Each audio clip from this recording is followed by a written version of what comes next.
உயிருக்கும் இல்லங்கள் அடிப்பது இல்லை, காதுகள் இல்லை கடிப்பது இல்லை, அழகுதில் இல்லை வளர்க்குது இல்லை, இதயம் கொள்ளை போனது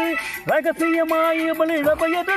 கவிதைகள் எழுது மனசுகள் படுத்து கனவுகள் எடுத்து காலையில் கலத்து தினம் தின இவளை யோசிப்பே வாலிப குருபுகள் ஜாதிகள் சொன்னது அம்மம்மோ